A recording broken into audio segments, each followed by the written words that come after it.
Baik, saya sudah sampai di Dermaga Bintang Timur Labuan Bajo. Untuk melihat bagaimana rencana pembangunan Taman Nasional Komodo, kita harus menuju ke beberapa tempat. Yang pertama yang kita akan tuju adalah Pulau Rinca. Untuk melihat seperti apa perkembangan yang sudah berjalan dan pembangunan yang katanya sudah 35% dilakukan. Bagaimana pula juga suara dari masyarakat yang ada di Pulau Rinca atau Pulau Komodo tentang Taman Nasional Komodo.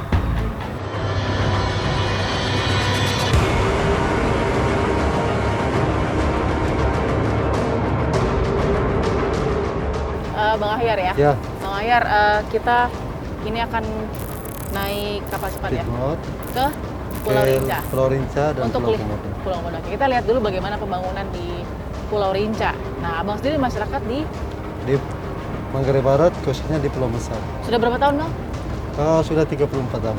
Wow, oke, 34 tahun artinya tahu betul bagaimana perkembangan dari mulai belum ada pembangunan sampai sekarang sudah mulai 35% pembangunan gitu ya? Ya.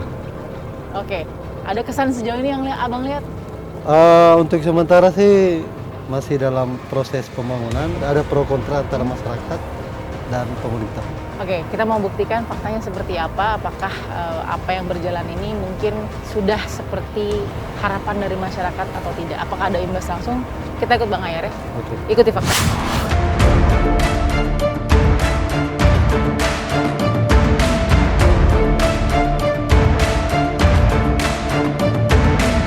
Saya sedang dalam perjalanan ke Pulau Rinca. Pulau Rinca adalah pulau yang sedang dikerjakan saat ini dalam pembangunan Taman Nasional Komodo.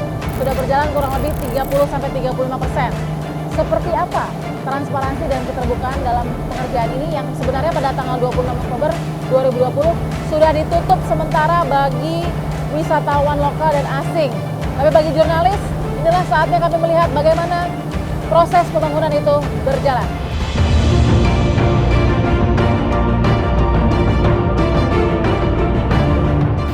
Bulan Februari Ya, 2020. Februari 2020. Sekarang November 2020. November Ini apa yang 2020. dilihat sama Abang? Ini tongkang. Ya, ini kapal tongkang, terus tugboat, ada ekskavator. Kita mau lihat ya.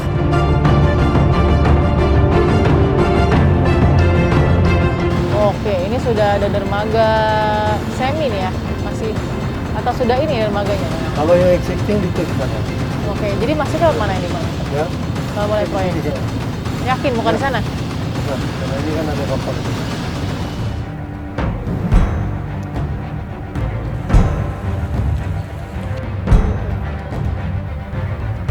Oke, jadi ini dermaga Loh Buayan. Oh, Buaya. Oke, ini pagarnya nih yang memagari antara Komodo dengan nanti geoparknya ya. Jadi ini lintasan Komodo. Ya, ini jalan baru dibikin ini.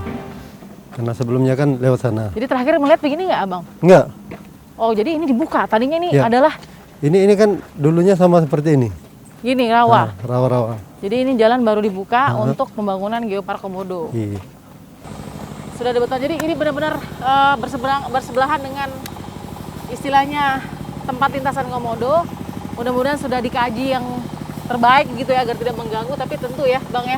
Ya, Yang merasa terganggu kan Komodo. Kita Komodo. melihat aja gimana ini kondisi paling tidak langsung berbenturan dengan lintasan habitat itu sendiri, Komodo itu sendiri. Waktu pelaksanaan yang ditulis adalah 300 hari. Kontraktor pelaksana, kontraktor konsultan supervisi juga ada semua di situ. Jadi pembangunannya sepertinya sangat megah. Ini standarnya standar luar biasa gitu Bang ya. Ya. Jadi sepertinya ini yang kita lihat ini, bundaran yang digunakan ya, atau mungkin desain di awal masuk ini lintasan sudah ada di situ. Selamat datangnya paling tidak. Nah ini sebesar ini lahan yang digunakan. Jadi ini pengerjaan sedang dilakukan. Memang dikebutnya kan sampai bulan Juni 2021. Itu apa yang paling tidak diberikan ya Bang Ahyar ya. Waktu oleh pemerintah pusat. Terus kemudian apa yang dilihat oleh Bang Fred sekarang? Sebenarnya saya sendiri sebagai pemandu wisata yang ada di Labuan Bajo sangat terkejut dengan melihat pemandangan yang terjadi di dalam sebuah kawasan yang notabene itu diberi predikat kawasan konservasi. Oke. Dan pengetahuan awam saya mengatakan bahwa konservasi itu tidak seperti ini, tidak ada pembangunan mewah. Tapi kalau konsepnya seperti ini sebenarnya sudah melenceng dari konsep konservasi itu sendiri. Itu menurut saya. Lihat nih, kiri kanan ada bebatuan. Iya. Yang dulunya ini adalah alami seperti biasanya. Komodo melintas tanpa harus memanjat setapak dan lain segala macam. Yang Tapi kedua nanti kan kalau sudah bagus dan lain-lain, sudah rapi, sudah bagus, bisa mengundang wisatawan mancanegara dengan potensi pemasukan yang luar biasa, itu bagaimana? ya perlu digarisbawahi bahwa banyak daripada wisatawan itu yang datang ke Labuan Bajo hanya untuk melihat komodo itu di alamnya itu sendiri. Kalau hanya untuk melihat komodo di kebun-kebun binatang, Surabaya ada, di Jakarta juga ada. Tapi poin inti dari mereka adalah I want to see the Komodo dragon from the natural. Kepada ranger saya bertanya nih, abang siapa namanya bang? Maaf. Benny. Bang Benny. Jadi selama ada pembangunan komodo ini di mana posisi sekarang? Boleh sambil lihat nih. Bisa sekali. Oke, baik, Bang Benny, kita jalan sama Bang Benny di sini.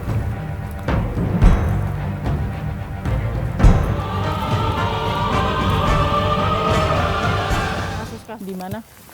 Oh ini masih aslinya seperti ini ya? Iya, Aslinya ya? aslinya seperti begini. Tadinya bangunan rumah-rumah ini apa bang? Memang ada? Di sini dapurnya kami. Jadi ada 3 ekor komodo di sini. Ya ini semua jantan ya, jantan semua ini. Mereka tidak selalu berada di sekitar sini ya. Tetapi kalau mereka mencium bau makanan dari dapur, mereka pada datang semua dan mereka merasa penasaran sendiri. Jadinya karena tidak ada makanan yang bisa dimakannya. Abang nih warga asli Pulau Komodo? Ya betul, saya asli Pulau Komodo dan saya lahir di sini. Lahir di sini, Pulau Rinca. Ada pembangunan di sana. Ada tidak dampak yang dirasakan oleh masyarakat di Pulau Komodo? Jika saja pembangunan yang tidak dikaji dengan lebih hati-hati, maka secara batin masyarakat Komodo juga ikut tersakiti.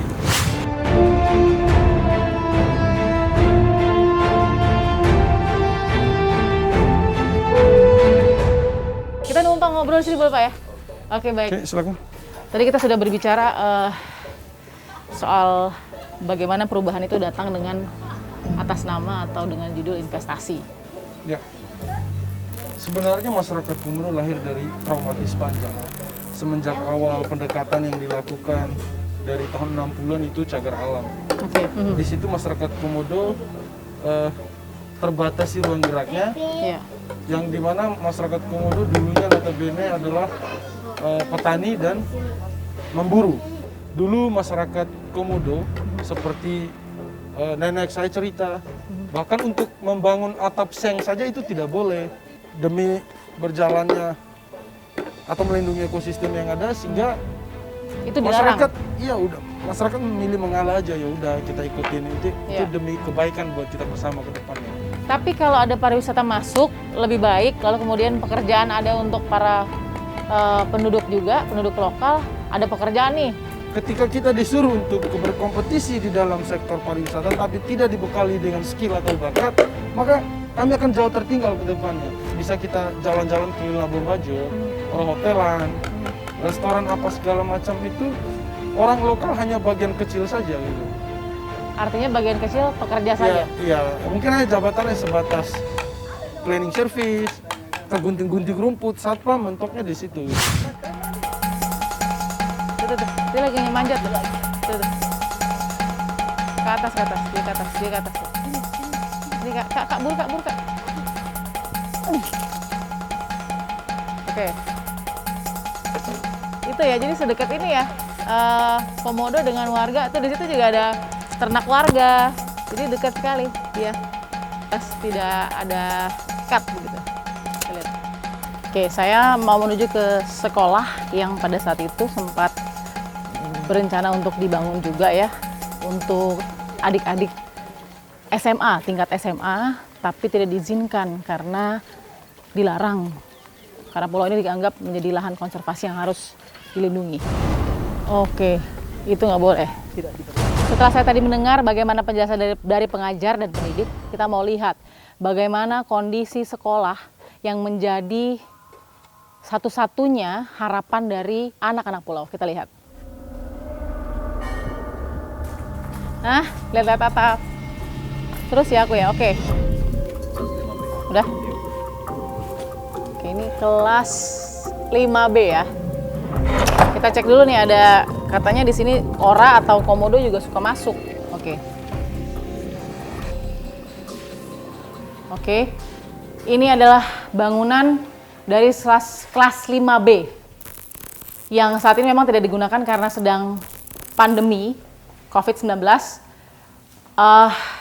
Kalau bisa saya gambarkan, memang tidak layak meskipun masih tertutup ya. Kenapa tidak layak? Ya tentu saja dari segi bangunan semi permanen, pembatasnya hanya kayu saja dari kelas ke kelas. Kenapa saya harus gambarkan ruangan kelas SD dan SMP satu atap di Pulau Komodo? Karena kalau benar Pulau Komodo menyumbang omset puluhan miliar rupiah kepada negara, kepada daerah dan negara pada khususnya, maka ini adalah potret atau fakta yang ironi dan memprihatinkan. Bagaimana bangunan atau fasilitas pelaksanaan sekolah justru terlihat seperti ini di tengah gemahnya rencana Geopark Komodo. Kita ikuti fakta berikutnya.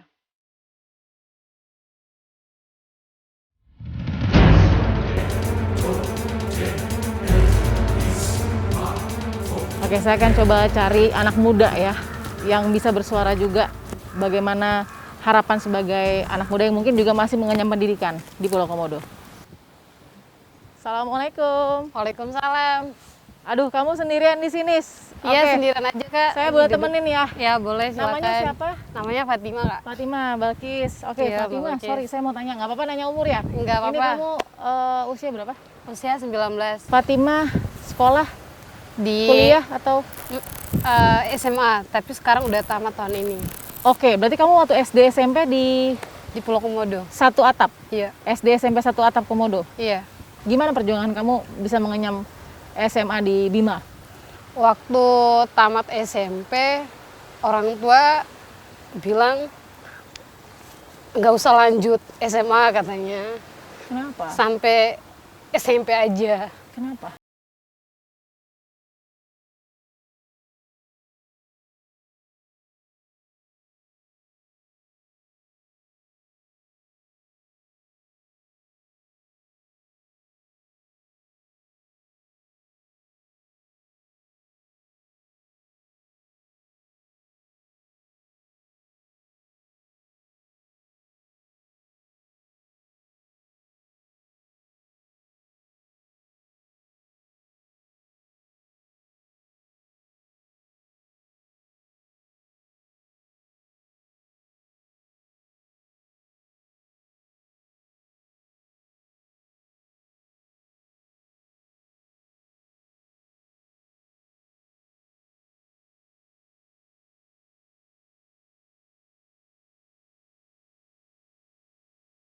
Nggak dibayar rumahnya, cuma bantu kerja aja. Pas udah daftarnya sekitar 1 juta kalau nggak salah, itu uang yang Fatima tabung ada 3,5 juta. Tapi Fatima kasih mama 1,5 juta, 2 juta Fatima bawa. 1 juta bayar pendaftaran, uang baju segala macam, 1 jutanya buat uang perjalanan. Pokoknya menderita banget kan tinggal di pergi merantau gitu. Apalagi kalau ada Isma di sini kan dekat sama orang tua, bisa bantu orang tua kerja. Tapi Fatima keluar daerah itu 3 tahun merantau di Bima itu, ya Allah, pokoknya penderitaannya itu begitu luar biasa sekali.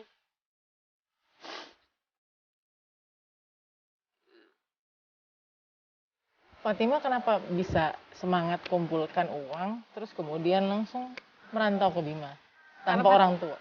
Karena Fatima pengen buktiin sama teman-teman yang udah hina, bukan cuma mereka aja yang bisa sekolah, Fatima juga bisa. Miskin dan kaya itu nggak menjadikan sebuah perbedaan. Oke. Gitu. Kenapa dia bisa, kenapa saya enggak?